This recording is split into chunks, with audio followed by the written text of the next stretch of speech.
चुंबकत्व, है ना।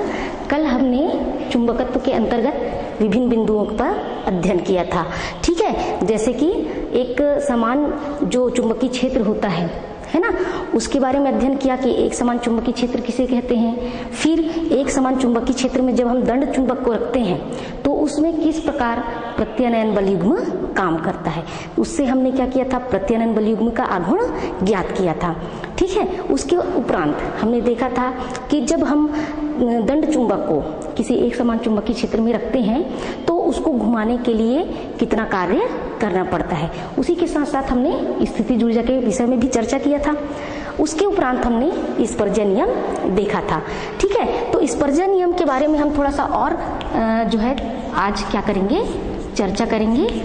स्पर्जन नियम क्या है ना। तो आज हम स्पर्जन नियम क्या है, स्पर्जन नियम के लिए हम सूत्र की व्युत्पत्ति जो हमने कल देखा था, लेकिन थोड़ा इसको और क्या करेंगे, अध्ययन करेंगे।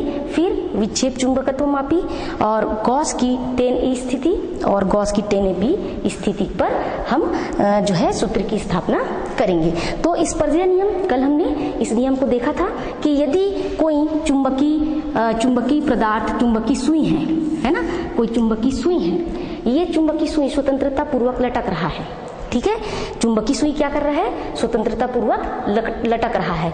तब इस चुंबकीय सुई पर यदि दो समान किंतु लंबवत, परस्पर लंबवत, ठीक है, दो समान किंतु परस्पर लंबवत चुंबकीय क्षेत्र क्रियाशील हो, ठीक है।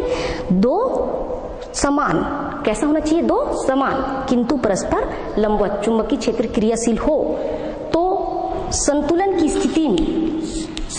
स्थिति में यदि ये जो हमारा चुंबक है ना, ये क्या करे, ये सुई जो है इसके साथ थीटा कोण बनाए, पहले वाले क्षेत्र के साथ थीटा कोण बनाए, तो दूसरा वाला क्षेत्र क्या हो जाता है, दूसरा वाला जो क्षेत्र होता है वो पहले वाला क्षेत्र का tan थीटा गुना प्राप्त होता है, ठीक है। तो स्पर्जन नियम किसे कहते हैं कि यदि एक स्वतंत्रता पूर्वक लटकी चुंबक है, ठीक है, और इस पर दो परस्पर बराबर किंतु लंबवत, परस्पर बराबर किंतु लंबवत, है ना, चुंबकीय क्षेत्र क्रियाशील हो तो संतुलन की स्थिति में ये इस प्रकार से यदि थीटा कोण बनाए पहले वाले क्षेत्र के साथ, संतुलन की स्थिति में क्या करें, पहले क्षेत्र के साथ, पहला क्षेत्र H के साथ चुंबक का सुई क्या बनाता है, थीटा कोण बनाता है, तो दूसरा जो क्षेत्र होता है पहले क्षेत्र का tan थीटा गुना हो जाता है, ठीक है। अब इसकी जो सूत्र की व्युत्पत्ति है, सूत्र की व्युत्पत्ति क्या हो जाएगा, ये ध्रुव हो गया NS, है ना, इसकी प्रभावी लंबाई आपको मालूम है 2L, ठीक, इनकी प्रभावी लंबाई क्या होता है, 2L होता है, ठीक है। तो यहाँ पर इनका जो ध्रुवीय प्रबलता क्या होता है, M, ठीक, ये प्रारंभिक ज्ञान है कि इसके जो ध्रुव प्रबलता होता है M होता है, इसकी प्रभावी लंबाई 2L, ठीक है। तो सूत्र की व्युत्पत्ति यदि हम यहाँ पे करें तो क्या हो जाएगा, संतुलन की स्थिति में यहाँ पे जो ध्रुव प्रबलता है, जो सिरा N है, सिरा N पर B जो क्षेत्र है अपना बल लगाएगा MB, उसी तरीके से इस क्षेत्र पर भी, इस ध्रुव पर भी क्या लगाएगा, यह जो क्षेत्र है वो MB बल लगाएगा, ठीक है। तो यह जो बल B लगा रहा है, B क्षेत्र, वो क्या करता है, इस सुई को अपने समांतर लाने का प्रयास करता है, क्या करता है, इस सुई को लाने का, अपनी तरफ लाने का प्रयास करता है। जैसे ये देख लीजिए, ये इस प्रकार से यदि ये चुंबक रखा हुआ है तो जो MB है वो क्या करता है, ये जो क्षेत्र है इस पर बल नीचे की ओर ऐसे लगा रहा है, ये ऊपर की ओर, तो इसको अपने समानांतर लाने का प्रयास करता है। ठीक इसी तरीके से जो H क्षेत्र है ये भी N ध्रुव पर क्या करेगा, अपना बल लगाएगा MH, ठीक है। और H जो क्षेत्र है ये S ध्रुव पर भी क्या लगाएगा, अपना बल लगाएगा MH, ठीक। इस तरीके से इस चुंबक को क्या करने का प्रयास करता है, H क्षेत्र अपने समानांतर लाने का क्या करता है, प्रयास करता है। इस तरीके से हम देखते हैं कि B इस सुई को अपने समानांतर लाने का प्रयास करता है और H अपने समानांतर लाने का प्रयास करता है।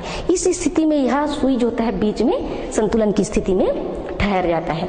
ठीक है, तो यहाँ पर हम देखते हैं कि दो बल युग्म काम कर रहे हैं, तो दो बल युग्म जब काम करते हैं तो बल युग्म का आघूर्ण भी उत्पन्न होता है। ठीक है, तो यहाँ पे पहला बल युग्म क्या हो जाएगा, पहला वाला H क्षेत्र है MH, MH प्रत्यनयन बल युग्म का आघूर्ण। ठीक है, ये जो है बराबर हो जाएगा MB प्रत्यनयन बल युग्म का आघूर्ण। ठीक है, इस तरीके से हम देखते हैं कि ये जो H क्षेत्र है वह MH प्रत्यनयन बल युग्म निर्मित कर रहा है और MB प्रत्यनयन बल युग्म निर्मित कर रहा है। और संतुलन की स्थिति में चूंकि सुई जो होता है वो इनके बीच में स्थित हो जाता है, इसलिए इनका बल आघूर्ण कैसा हो जाएगा, समान हो जाएगा। ठीक है, तो यहां से हम देखते हैं कि प्रत्यनयन बल युग्म का आघूर्ण का हमने सूत्र कल देखा था, है ना, क्या होता है, हाँ वेरी गुड, क्या होता है, इसका सूत्र होता है बल गुणित उनके बीच की लंबवत दूरी, है ना। तो हम पहले वाला जो क्षेत्र ले रहे हैं MH, इसके लिए क्या हो जाएगा, इसके लिए एक बल हो जाएगा MH। ठीक है, इसका बल क्या हो जाएगा MH, है ना। अब इनके बीच की लंबवत दूरी, तो इनके बीच की लंबवत दूरी क्या हो जाएगा, ये वाला भाग होगा। ठीक है, इसको हम इस तरीके से मिला दें और इस बिंदु को लिख लेते हैं P। तो ये जो SP होगा ये क्या हो जाएगा, H क्षेत्र के लिए इनके बीच का लंबवत दूरी। ठीक है, तो इसको लिखेंगे SP इक्वल टू, दूसरा इसका बल MB क्या हो जाएगा MB और इनके बीच की दूरी क्या हो जाएगा, ये वाला हिस्सा NP, है ना। तो ये हो गया आपका NP। ठीक, यहां से हम देखते हैं कि M इधर भी है इधर भी M है, तो ये क्या हो जाएगा, कैंसल हो जाएगा, M और M कैसा हो जाएगा, कैंसल हो जाएगा। ठीक है, अब H इंटू SP और इस मान को आप इधर पक्षांतर कर दी, NP इक्वल टू क्या B। ठीक है, तो SP upon NP, H into SP upon NP equal to B जो है मान प्राप्त हो रहा है। अब ये SP अपॉन NP क्या है, इस त्रिभुज से हम ज्ञात करेंगे। ठीक है, यदि ये थीटा है तो एकांतर कोण से ये भी क्या हो जाएगा, थीटा हो जाएगा। ये थीटा है तो एकांतर कोण से गणितीय नियम से ये थीटा हो जाएगा, और थीटा के सामने वाला जो भुजा हो जाएगा वो लंब, और ये वाला भुजा क्या हो जाएगा, आधार। ठीक है, थीटा के सामने वाला भुजा लंब, और ये जो भाग है जिसमें थीटा स्थिर है वो क्या हो जाएगा, आधार वाली भाग हो जाएगा। ठीक, तो यहाँ पे SP अपॉन NP का मान यदि निकालना चाहें तो क्या निकल जाएगा, ये लंब वाली भुजा हो गया, लंब बटा आधार। SP क्या है, लंब है, और ये जो NP है वो क्या है, आधार है। तो लंब बटा आधार, लंब बटा आधार क्या होता है, कौन सा थीटा होता है, हाँ बताइए, बिल्कुल सही, क्या होता है, tan थीटा। ठीक है, क्या होता है, tan थीटा। तो इस तरीके से यहाँ हम क्या करेंगे, SP अपॉन NP में tan थीटा का मान रख देंगे, तो ये क्या हो जाएगा, H इंटू इसके जगह में हो जाएगा tan theta equal to B।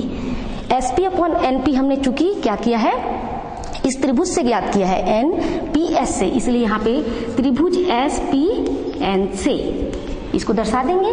ठीक है, त्रिभुज SPN से इसका मान जो है tan थीटा निकलता है, और जिसको हम इसमें रखते हैं तो हमको क्या मिलता है, स्पर्शीय नियम जो होता है वो सिद्ध हो जाता है।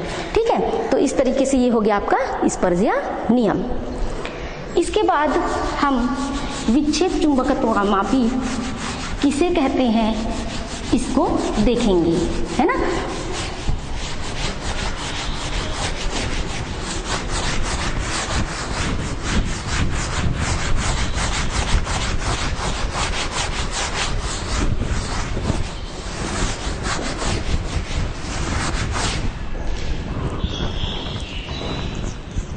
विक्षेप चुंबकत्व मापी, विक्षेप चुंबकत्व मापी किसे कहते हैं, है ना। तो विक्षेप चुंबकत्वमापी जो होता है, इनकी सहायता से जो भी चुंबक हम लेते हैं प्रयोग में, ठीक है, उनके चुंबकीय आघूर्णों की तुलना करते हैं, ठीक है, और उनके चुंबकीय आघूर्णों की तुलना करके उनका मान हम ज्ञात करते हैं। तो विक्षेप चुंबकत्वमापी एक ऐसा उपकरण है जिसकी सहायता से हम दो चुंबकों के चुंबकीय आघूर्णों की तुलना करते हैं, ठीक है, और उनका मान प्राप्त करते हैं। विक्षेप चुंबकत्वमापी किस प्रकार से दिखता है या कैसा होता है, ये देखिए, ये जो होता है क्या है, विक्षेप चुंबकत्वमापी, ठीक। इसके बीच में जो सेंटर है, यहाँ पे हम क्या करते हैं, सुई वाली जो बॉक्स होती है ना, जो विक्षेप दर्शाता है, उस बॉक्स को हम यहाँ पे, जिसको दिक्सूचक बॉक्स भी कहते हैं, उसको रखा जाता है बीच में, ठीक है। और ये जो होता है, यहाँ पर पैमाना दिया रहता है, ये भुजा का एक सिरा होता है, ठीक, और ये भुजा का दूसरा सिरा होता है, जिस पर हम क्या करते हैं, चुंबकों को रखते हैं, है ना, ठीक है। और चुंबकों को रखने के बाद उन चुंबकों के चुंबकीय आघूर्णों की हम तुलना करते हैं, उनका मान प्राप्त करते हैं।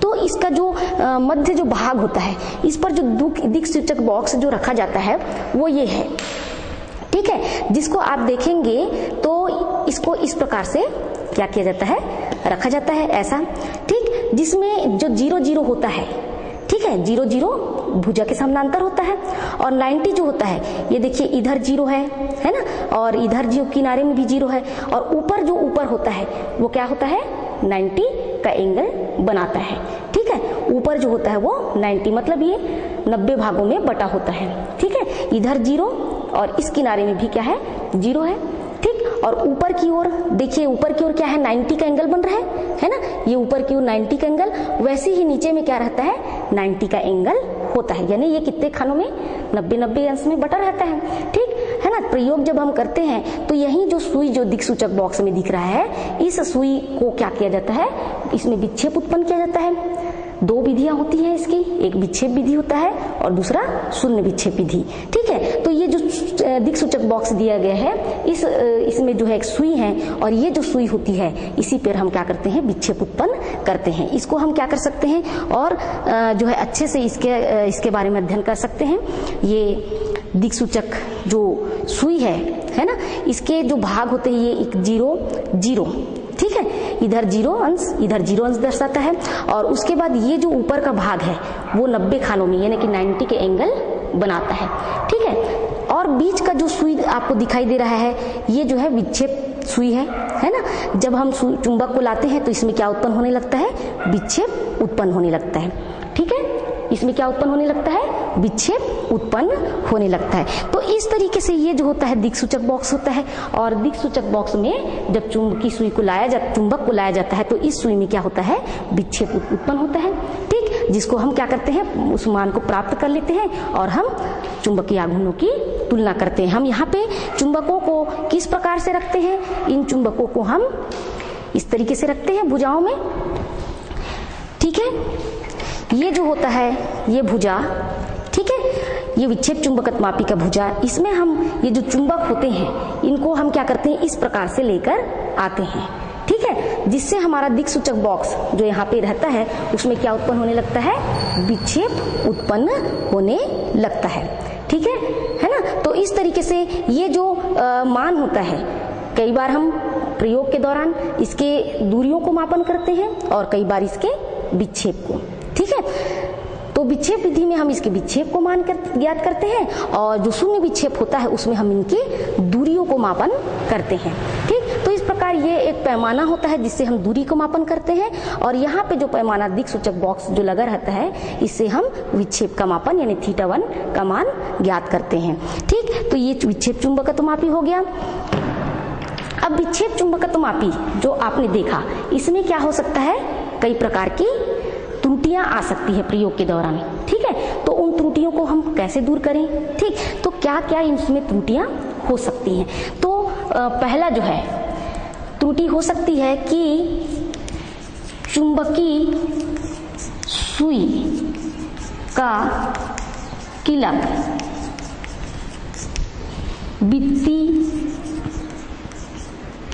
वित्तीय पैमाने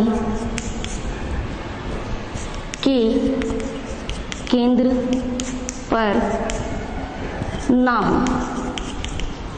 ठीक है, तो विक्षेप चुंबकत्वमापी में त्रुटियां, ठीक, कौन कौन सी त्रुटि हो सकती है?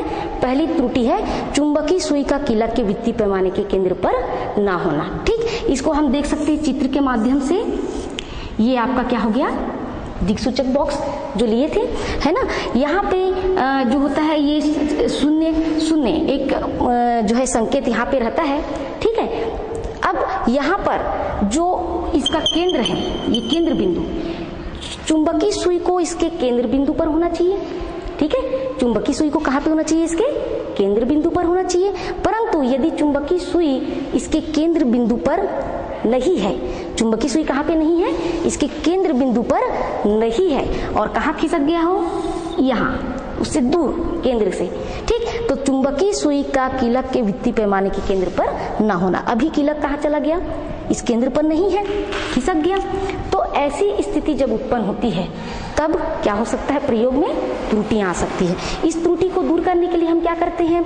इस त्रुटि को हम दूर करने के लिए क्या करेंगे?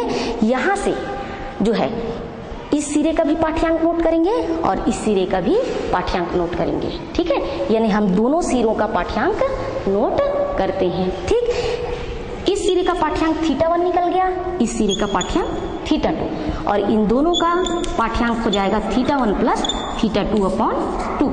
तो इस तरीके से ये जो त्रुटि होती है कि चुंबकीय सुई का कीलक पर ना होना, इस त्रुटि को हम क्या कर सकते हैं? दूर कर सकते हैं। ठीक है, जैसे ये दिक्सूचक बॉक्स है ना, और इस दिक्सूचक बॉक्स को कि ये जो सिरा केंद्र बिंदु है, ये पॉइंट, ठीक है, ये पॉइंट पर यदि ये सुई ना हो केंद्र पर ये जो है सुई की कीलक ना हो, है ना, उस केंद्र से अलग दूरी पर हो, बाहर हो, तो उस स्थिति में ये त्रुटियां हमको मिल सकती है ना। ठीक है, तो इसके लिए जरूरी है कि चुंबक की जो आपका जो चुंबकीय सुई का जो कीलक है उसको कहाँ पे? वृत्तीय केंद्र के पैमाने पर नहीं होने से जो त्रुटियां होती है, उस त्रुटियों को क्या करना है? दूर करने के लिए हम उनके दोनों सिरों का पाठ्यांक नोट करते हैं। दूसरा क्या हो सकता है? ये हो सकता है चुंबकीय अक्ष का ज्यामितीय अक्ष के संपाती ना होना। ठीक है, जो हम चुंबक का प्रयोग करते हैं, प्रयोग के दौरान उसमें जो हम चुंबक ले रहे हैं, ये मान लेते हैं ये चुंबक है। ठीक है, ये चुंबक जब हम लेते हैं तो इसमें दो जो अक्ष होते हैं, एक होता है चुंबकीय अक्ष और दूसरा ज्यामितीय अक्ष। ठीक है, प्रयोग के दौरान चुंबकीय अक्ष और ज्यामितीय अक्ष एक दूसरे के संपाती होना चाहिए, लेकिन ऐसा कई बार नहीं होता। ठीक, तो इस त्रुटि को हम कैसे दूर करें? इस त्रुटि को हमको जब दूर करना होता है तो हम क्या करते हैं? चुंबक को पलटकर इस प्रयोग को करते हैं। ठीक है, ताकि ये जो त्रुटि है वो दूर हो जाए। ठीक, तो हम देखते हैं कि ज्यामितीय जो अक्ष होता है वो इस तरीके से, ठीक है, और ये जो होता है चुंबकीय अक्ष। तो यहाँ पे आप देख सकते हैं कि ज्यामितीय अक्ष और चुंबकीय अक्ष संपाती नहीं है। ठीक, तब प्रयोग के दौरान हम क्या करते हैं? इसको पलटकर, ठीक, जैसे हम चुंबक ले लिए, ये चुंबक हो गया। ठीक है, इस चुंबक को हम क्या करते हैं? इसकी ज्यामितीय अक्ष और इसकी चुंबकीय अक्ष जब संपाती नहीं होता तो हम इस प्रयोग को जब करते हैं तो इस सीधा करते हैं और इसको इस प्रकार पलटकर, ठीक है, सीधा और पलटकर प्रयोग को बार बार करते हैं। इस को जो है इसमें हम 4 पाठ्यांक नोट करते हैं और इस जो दोष है, ये जो त्रुटि है, इसको हम दूर करते हैं। ठीक है, तो इस तरीके से हमने क्या देखा? हमने ये देखा कि ये जो 2 त्रुटियां उसमें होती है, इसके साथ साथ एक और त्रुटि देख सकते हैं कि कौन सी त्रुटि इसमें होती है।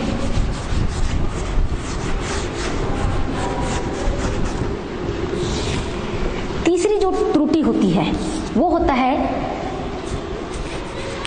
चुंबक के मध्य बिंदु से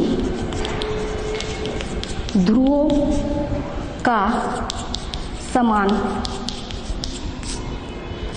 दूरी पर ना होना। ठीक है, चुंबक के मध्य बिंदु से ध्रुवों का समान दूरी पर ना होना, यानी ये अपन चुंबक ले लिए, ठीक है, और ये जो चुंबक है, ठीक, जब हम पाठ्यांक लेते हैं तो हम क्या करते हैं, इसके जो मध्य बिंदु, ये एन ध्रुव, ये एस ध्रुव, इसका जो मध्य बिंदु होता है, मतलब इधर का जो भाग होना चाहिए इधर के भाग के बराबर होना चाहिए। ठीक है, लेकिन कई बार प्रयोग के दौरान ऐसा हो जाता है कि ये जो मध्य बिंदु हम जो निर्धारित करते हैं या लेते हैं उसमें त्रुटि कर लेते हैं। ठीक है, त्रुटि हो जाती है, तो ये जो बिंदु होता है मान लो इधर हो जाए, ठीक है, एन ध्रुव पास हो गया, एस ध्रुव क्या हो गया, एस ध्रुव दूर हो गया, या फिर इसी बिंदु को हम इस ओर ले लेते हैं। ठीक है, तो यहाँ एस ध्रुव जो है क्या हो गया, एस ध्रुव जो है पास हो गया, एन ध्रुव दूर हो गया। तो इस समान दूरी पर हुआ क्या, नहीं हुआ, है ना, समान दूरी पर नहीं हुआ। ऐसी स्थिति में जब हम प्रयोग करते हैं तब क्या हो सकती है, त्रुटियां जो है उत्पन्न हो सकती है। इस त्रुटि को हम दूर करने के लिए क्या करते हैं, दोनों ध्रुवों को क्या करते हैं, हम इस पर जो है प्रयोग करते हैं, मतलब एन ध्रुव को लेंगे और एस ध्रुव को लेंगे। ठीक है, एन ध्रुव पर भी उस प्रयोग को दर्शाएंगे और एस ध्रुव पर भी उस प्रयोग को दर्शाएंगे, और हम क्या करेंगे, इस पर जो है 8 बार इसका प्रयोग किया जाता है। एक बार एन ध्रुव को रखा जाएगा, ठीक है, और दूसरी बार एस ध्रुव को। ठीक इस तरीके से 8 पाठ्यांक लेकर इस त्रुटि को हम क्या करते हैं, दूर करते हैं। ठीक है, इसी प्रकार से एक जो होता है त्रुटि, वो है भुजाओं के भुजा पैमाने के शून्य चिन्ह का वृत्ति केंद्र के पैमाने पर ना होना। ठीक है, तो अभी हमने विक्षेप चुंबकत्वमापी जो देखा, ये विक्षेप चुंबकत्वमापी, ठीक, इस पर दिक्सूचक बॉक्स ये ऐसा होता है ना, और इस भुजा से लेकर इस भुजा का मध्य बिंदु केंद्र ये जो होता है इस प्रकार से होता है, और इसी पर हम क्या करते हैं, चुंबकीय दिक्सूचक बॉक्स को भी रखते हैं। ठीक है, दिक्सूचक बॉक्स को भी इसी में क्या करते हैं, अपन रखते हैं। ठीक है, तो अभी हमने इसमें त्रुटि क्या आ सकती है कि जो भुजाओं के पैमाने का शून्य चिन्ह, यानी इधर का ये भुजा और ये इधर का भुजा का ये जो केंद्र बिंदु है, ठीक है, ये शून्य चिन्ह है, ये यहाँ पे ना होकर इस भुजा की ओर खिसक जाए, ऐसा, ठीक है, या इस भुजा की ओर खिसक जाए, तो इससे क्या हो जाएगा, इस भुजा का मान जो है कम हो जाएगा और इस भुजा का मान बढ़ जाएगा, तो त्रुटि आ सकती है। ठीक है, तो इसको हमको क्या करना है, इस त्रुटि को दूर करना है, तो हम इस भुजा पर भी चुंबक को रखते हैं और इस भुजा पर भी चुंबक को रख के इस प्रयोग को जो है हम करते हैं। ठीक, ताकि ये त्रुटि जो आ रही है वो त्रुटि क्या हो जाए, दूर हो जाए। ठीक, इसमें आप क्या कर सकते हैं, देख सकते हैं विक्षेप चुंबकत्वमापी में कि ये जो हमने क्या लिया है, ये जो हमने लिया है विक्षेप चुंबकत्वमापी, इसका जो सेंटर बिंदु है, ठीक है, ये सेंटर बिंदु आपको दिखाई दे रहा होगा, ये जो सेंटर बिंदु है ना, यदि ये सेंटर बिंदु कैसा है, सेंटर बिंदु यदि उस ओर ज्यादा है, ठीक है, उधर पास चला गया तो उधर का भुजा कम हो जाएगा, इधर का भुजा बढ़ जाएगा, या ये जो सेंटर बिंदु है ना, शून्य जो दिख रहा है आपको, ये इधर जो है आ गया, ठीक है, तो इधर की भुजा की लंबाई कम हो जाएगी, उधर की लंबाई की क्या हो जाएगी, बढ़ जाएगी। ठीक, तो ये जो वृत्त अंदर जो दिखाई दे रहा है शून्य चिन्ह, ठीक, इसको कैसा होना चाहिए, सेंटर पर होना चाहिए। ठीक है, तो इस प्रकार विक्षेप चुंबकत्वमापी में जो विभिन्न त्रुटियां होती है, इसी के कारण हम क्या करते हैं, प्रयोग को बार बार दोहराते हैं।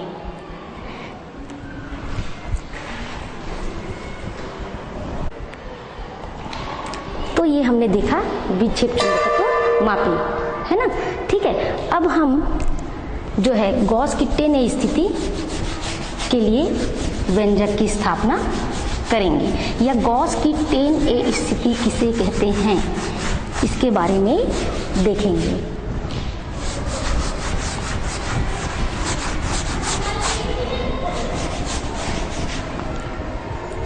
तो गॉस की 10A स्थिति, ठीक है, गॉस की 10A स्थिति, ठीक। तो गॉस की 10A स्थिति में हमको व्यंजक की स्थापना करना है और साथ ही साथ इसको देखना है कि गॉस की 10A स्थिति किसे कहते हैं, ठीक है ना। तो यदि एक चुंबक जिसको चुंबकीय यामोत्तर के क्या कर दिया जाए, लंबवत पूर्व पश्चिम दिशा में रखा जाए, ठीक है, ये चुंबक है, इसको क्या किया जाता है, चुंबकीय यामोत्तर के लंबवत पूर्व पश्चिम दिशा में रखा हुआ है, ठीक। इसके अक्ष में एक सुई जो है रख दिया जाए, ठीक है, इसके अक्ष में एक चुंबकीय सुई रख दिया जाए।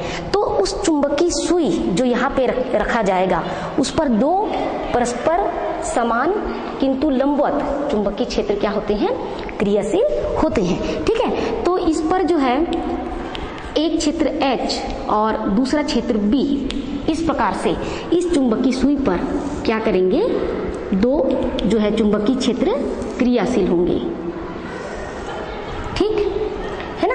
तो इस तरीके से ये जो चुंबकीय क्षेत्र या चुंबकीय सुई को हम क्या करते हैं, चुंबकीय सुई को इस चुंबक के जो है अक्षीय स्थिति में रखते हैं। उस स्थिति में ये जो चुंबक सुई है, ठीक है, इस पर दो समान किंतु परस्पर लंबवत, इनकी जो चुंबकीय क्षेत्र की तीव्रता कैसी है, समान है, और ये कैसे परस्पर लंबवत है, ठीक है। तो इन पर जो है दो समान किंतु परस्पर लंबवत चुंबकीय क्षेत्र क्रियाशील होते हैं, जिसके कारण से इसमें कौन सा नियम लगता है, हाँ बिल्कुल सही, वेरी गुड, क्या होगा इसमें, स्पर्जीय नियम लगेगा, ठीक है। क्या कौन सा नियम लगेगा, स्पर्जीय नियम लगेगा, ठीक है। तो संतुलन की स्थिति में ये क्या करता है, थीटा कोण विक्षेप के साथ ये इन दोनों के बीच में ठहर जाता है, ठीक है। तो यहाँ पर क्या लगेगा, स्पर्जीय का नियम लगेगा, ठीक।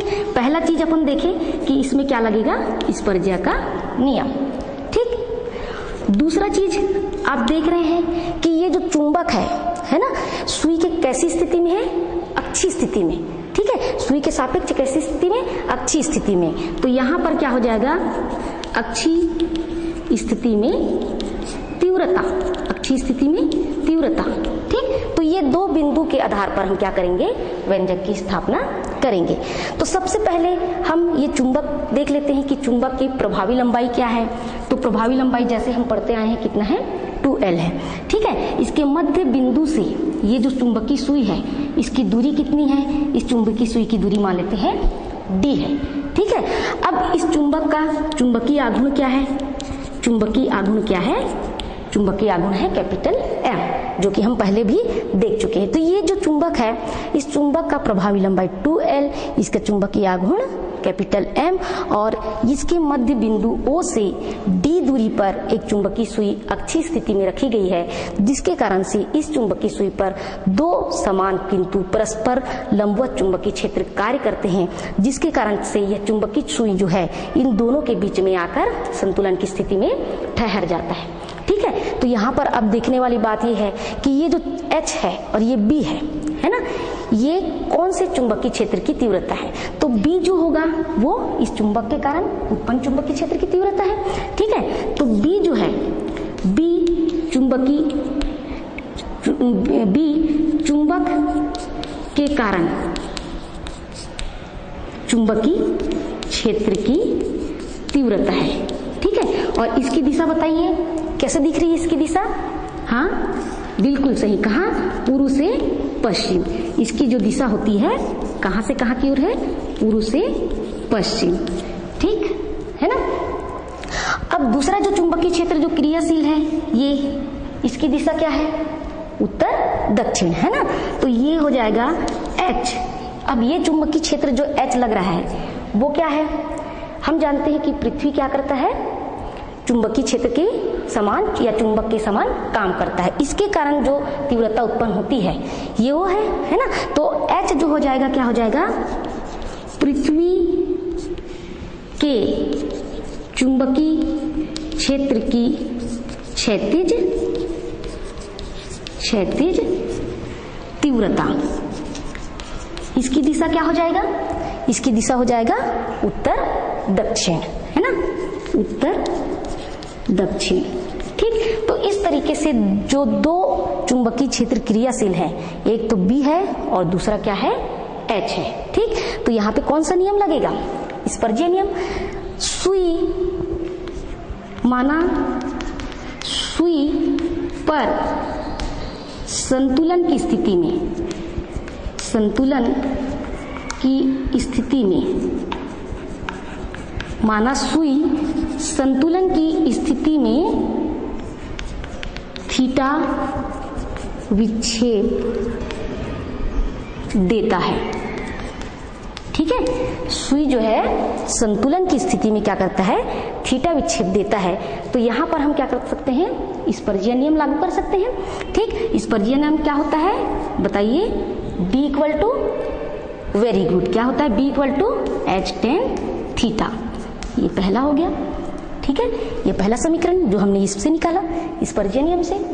दूसरा, चूंकि ये जो सुई है इस चुंबक के अक्ष में स्थित है, अक्षीय स्थिति में है। ठीक है, इसलिए इसके द्वारा इस पर डाला गया तीव्रता। ठीक है, ये B इज इक्वल टू क्या हो जाएगा, यहां पे अपन दर्शा देंगे कि चुंबक से सुई पर तीव्रता, चुंबक के कारण सुई पर तीव्रता, है ना, चुंबक के कारण सुई पर तीव्रता कौन सी स्थिति में, अक्षीय स्थिति में। इसका सूत्र हमको पता है। ठीक है, इसका सूत्र क्या होता है, इसका सूत्र हो जाएगा B इज इक्वल टू, हाँ, μ0 अपान 4 पाई इंटू अक्षीय स्थिति के लिए 2md अपॉन d का स्क्वायर माइनस l का स्क्वायर का स्क्वायर। ठीक है, ये जो हो जाता है वो क्या है, अक्षीय स्थिति के लिए हो गया। ठीक, इसको हमने अध्ययन किया है। तो चूंकि आप देखिए ये पहला समीकरण हो गया, ये समीकरण दूसरा। ठीक, ये दो बिंदु हो गए, इन दोनों बिंदुओं से हमने निकाला है। अब इन दोनों को क्या कर सकते हैं हम, समीकरण 1 और 2 की तुलना करने से एक पक्ष बराबर है तो ये दोनों पक्ष भी क्या होंगे, ये पक्ष भी आपस में बराबर होंगे। ठीक है, तो समीकरण 1 व 2 की तुलना करने पर, ठीक है, इनकी तुलना करने पर क्या हो जाएगा, ये दोनों पक्ष H tan theta equal to क्या हो जाएगा, μ0 upon 4 pi into 2md upon d का स्क्वायर माइनस l का स्क्वायर का स्क्वायर। ठीक है, अब ये दोनों पक्ष क्या हो गए, बराबर हो गए, समान हो गए। तो यहां से हम क्या कर सकते हैं,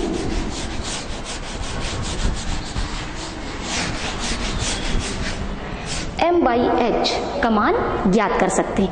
यदि हमको m/h का मान ज्ञात करना है तो m इधर है, h को इधर क्या ले आएंगे, नीचे ले आएंगे। जितनी भी राशियां होती हैं जो भाग में होती है वो इस साइड जाने से गुणा हो जाती है और गुणा में जो रहती है वो भाग में चला जाता है। ठीक है, तो h जो है यहाँ गुणा में है तो ये नीचे कहाँ पे आ जाएगा, m के नीचे h, और बाकी सारी राशियों को हम क्या कर देते हैं, इस साइड में पक्षांतर कर देते हैं। ठीक है, तो हम क्या किए, m को अपने स्थान पे रखे और h को उधर नीचे की ओर ले जाएंगे, ये हो जाएगा h। ठीक, और ये बाकी राशियों को हम जितनी भी है, नीचे में है तो इधर क्या हो जाएगा, ऊपर आ जाएगा। तो देखिए 4 पाई जो है नीचे में है वो ऊपर आ गया इस साइड। ठीक, d का स्क्वायर माइनस l का स्क्वायर का स्क्वायर, ये भी कहाँ आ गया, ऊपर आ गया। ठीक, अब जो ऊपर है वो नीचे आ जाएगा, ये μ0 है ना, और ये 2 और ये d ये नीचे आ जाएगा। ठीक है, ये μ0 है ना और 2d है ना, और ये जो है 2d राशि जो है नीचे आ गया। ठीक, और साथ ही साथ यहाँ पे क्या है, tan थीटा है, टेन थीटा को यहीं पे हम रखें। ठीक है, तो इस तरीके से हम देखते हैं क्या मान आया, 4 pi upon mu zero into D का स्क्वायर माइनस एल का स्क्वायर का स्क्वायर अपॉन 2d और साथ में tan theta equal to M upon H. इस समीकरण को हम क्या करते हैं, तीसरा ले लेते हैं। ठीक है, यह समीकरण भी महत्वपूर्ण है क्योंकि जब हम गॉस की 10a स्थिति के लिए विक्षेप विधि से जब उसका हल करते हैं तो इसका मान हमको सूत्र याद रखना आवश्यक है। ठीक है, तो ये तीसरा समीकरण हो गया, है ना। अब और क्या कर सकते हैं, जो हम चुंबक लेते हैं, ठीक है, उसकी ये जो दूरी होती है वो कैसी होती है, इस दूरी की अपेक्षा बहुत अधिक होती है। ठीक है, पहले भी हम देख चुके हैं इसके बारे में कि जो मध्य बिंदु से, चुंबक के मध्य बिंदु से जो दूरी होती है सुई की, वो कैसी होती है, बहुत अधिक होती है। ठीक है,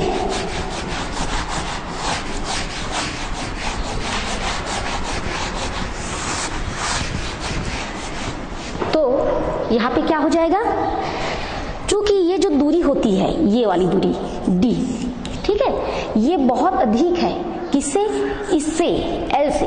ठीक, तो L को हम क्या ले सकते हैं, नगण्य ले सकते हैं, यानी D का मान बहुत अधिक है L से, तो L कहाँ की ओर चला जाता है, नगण्य, शून्य की ओर। ठीक, तो यहाँ पर हम मान वैल्यू पुट कर देते हैं तो क्या मिलेगा, ये मिल जाएगा 4 पाई अपॉन म्यू जीरो, है ना, इंटू डी का स्क्वायर माइनस जीरो, है ना, का जीरो, है ना, और ये स्क्वायर अपॉन फिर क्या हो जाएगा 2d tan theta is equal to M upon H. ठीक, इसको हल कर दें, क्या मिलेगा, 4 pi upon mu zero into D की घात 2 और उसकी घात 2, यानी कितना हो गया, गुड, डी की घात 4, है ना, बटा 2d। ठीक है, इंटू टेन थीटा इंटू क्या हो गया, tan theta equal to M upon H. ठीक है, अब यहां से आप देख सकते हैं कि d का 4 घात एक घात को काट देगा, तो यहाँ d की घात कितना बचेगा, 3, है ना, तो 4 pi upon mu zero into D की घात 3 बटा 2 into tan theta equal to M upon H. ठीक है, तो ये जो मान होता है ना, ये हो गया आपका चौथा मान। ठीक है, तो 10a स्थिति के लिए, गॉस की 10a स्थिति के लिए ये होता है m अपॉन h का जो मान होता है 4 pi upon mu zero into D Q upon 2 into tan theta. ठीक है, ये गॉस की 10 स्थिति हो गया, उसके लिए सूत्र हो गया। ठीक, इसी तरीके से हम गॉस की 10b स्थिति भी ले सकते हैं।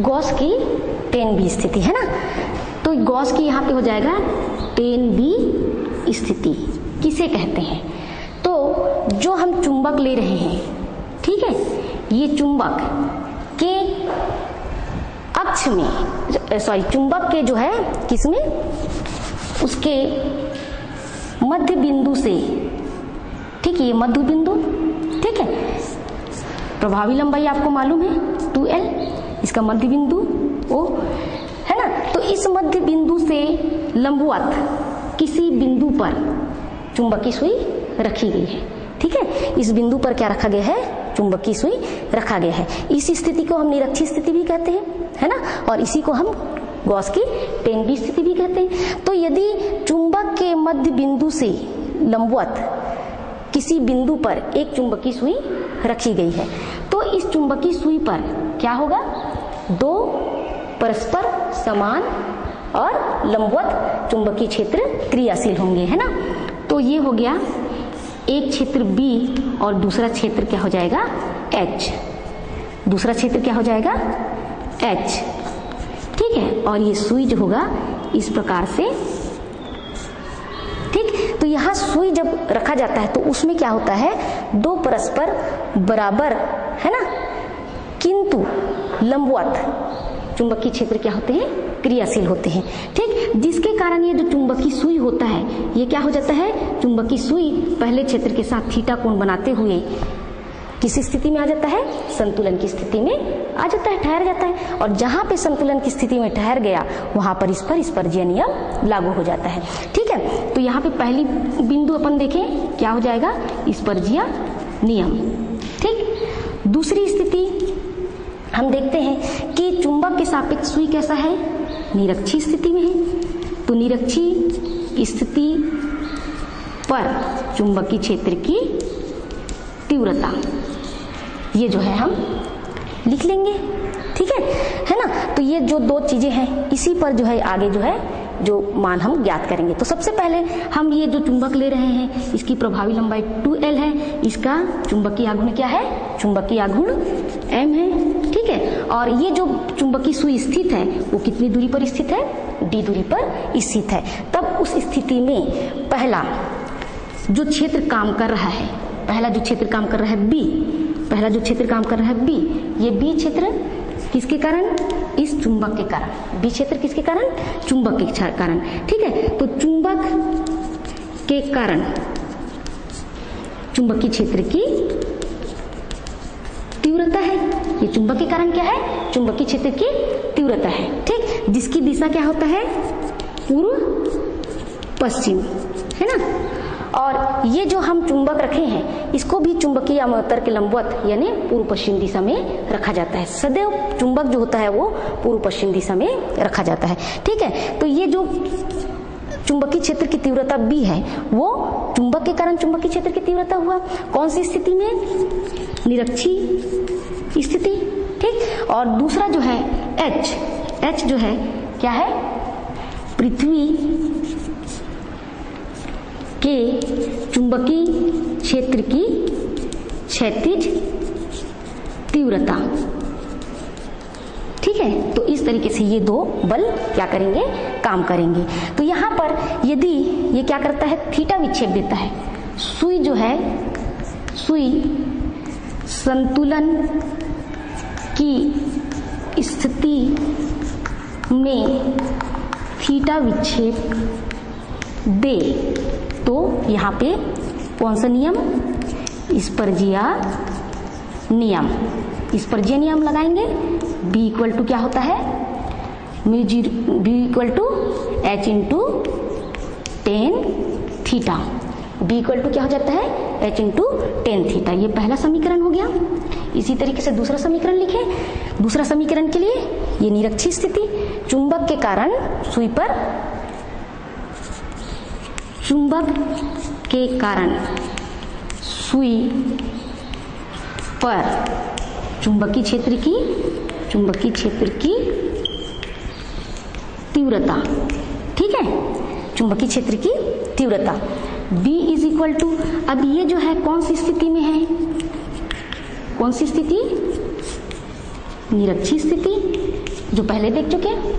ठीक है, तो ये निरक्षीय स्थिति, तो यहाँ पे B का मान क्या हो जाएगा, निरक्षीय स्थिति के लिए क्या होता है, हाँ, μ0 upon 4 pi into M upon D square plus L square की पावर 3/2।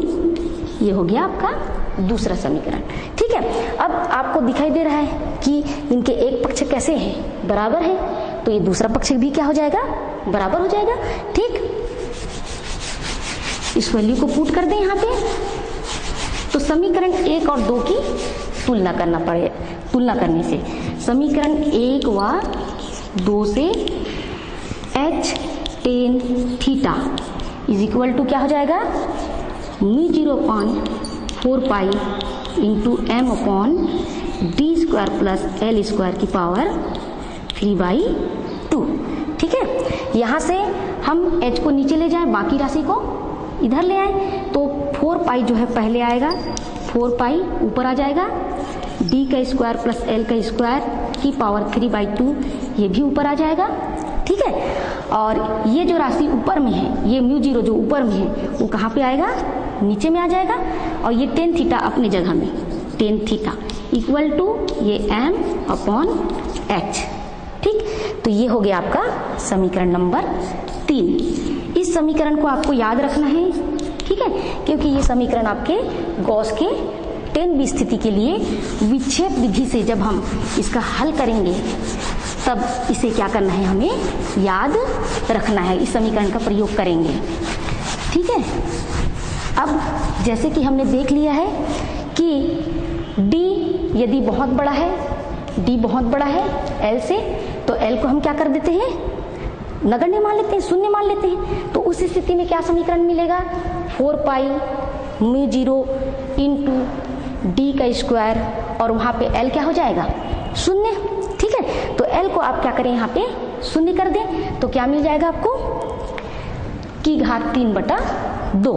ठीक है, l शून्य हो गया, tan theta is equal to m/h। ठीक, अब ये घात जो है, ये दो घात, इस दो घात को क्या कर देगा, d का काट देगा, तो यहाँ से 4 पाई अपॉन μ0 इंटू डी की घात 3 ten theta equal to m/h। ये जो है आपका चौथा समीकरण प्राप्त होगा। ठीक है, इस तरीके से d के दो घात, इस दो घात को काट दिया तो d का घात कितना बचा, 3। तो ये जो समीकरण प्राप्त होता है, और ये जो है गॉस की 10b स्थिति के लिए समीकरण है। ठीक है, तो आज हमने गॉस की 10 स्थिति और 10b स्थिति के बारे में विस्तार से देखा, उसके सूत्र जो होते हैं उसको भी देखा। तो कल इसके आगे जो है हम अध्ययन करेंगे। धन्यवाद।